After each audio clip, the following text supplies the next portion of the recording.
त्यांनी एकनाथ शिंदे साहेबांना भेटायचं नाही, त्यांनी देवेंद्रजींना भेटायचं नाही, त्यांनी अमित शहा साहेबांबरोबर चर्चा करायची नाही, दिल्ली बरोबर चर्चा करायची नाही.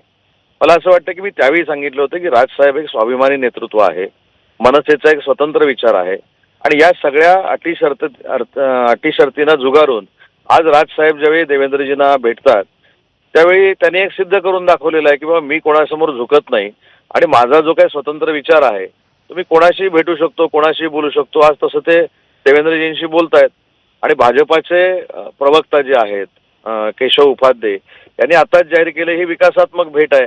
त्याच्यामुळे भाजपाच्या प्रवक्त्याने हे जाहीर केल्यामुळं आपल्याला विश्वास ठेवायला हरकत नाही की ही विकासासाठी असलेली भेट आहे. विकासासाठी भेट आहे असं म्हणताना तो राजकीय विकास अपेक्षित आहे का तिथे? आता तो राजकीय विकास आहे की महायुतीमध्ये सकारात्मक चर्चा आहे किंवा राजकीय चर्चा आहे हे दोनच नेते सांगू शकतात. आपल्याला आठवत असेल की राजसाहेबांच्या निमंत्रणानंतर माननीय एकनाथ शिंदे साहेब देखील शिवतीर्थावर भोजनासाठी गेलेले होते. त्यावेळी देखील फार मोठ्या चर्चा निर्माण झाल्या होत्या. युबीटीनं देखील अचानक काही चर्चा सुरू केल्या होत्या आणि म्हणून महायुतीचे सगळे अधिकार शिवसेनेनं एकनाथ शिंदे साहेबांना दिलेले आहेत.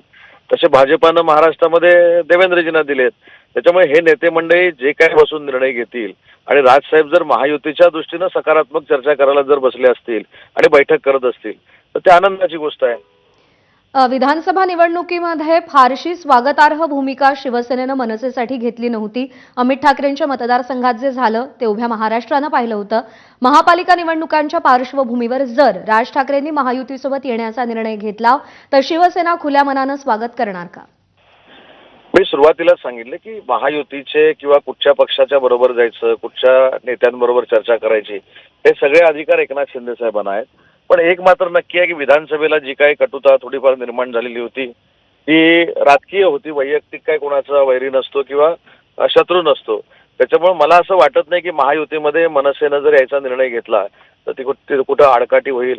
शेवटी सीट शेअरिंग जी आहे ते नेते मंडळी ठरवत असतात आणि आपल्या कार्यकर्त्यांना, आपल्या शिवसैनिकांना न्याय मिळवून देण्याची भूमिका एकनाथ शिंदे साहेब नक्की घेतात हे विधानसभेत त्यांनी सिद्ध करून दाखवलंय. ठीक आहे.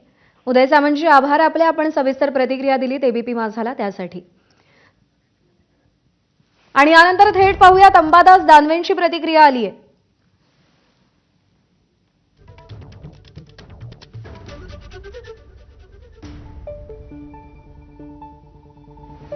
तर अगदी कालच प्रकाश महाजन आणि अंबादास दानवे यांची भेट झालेली होती.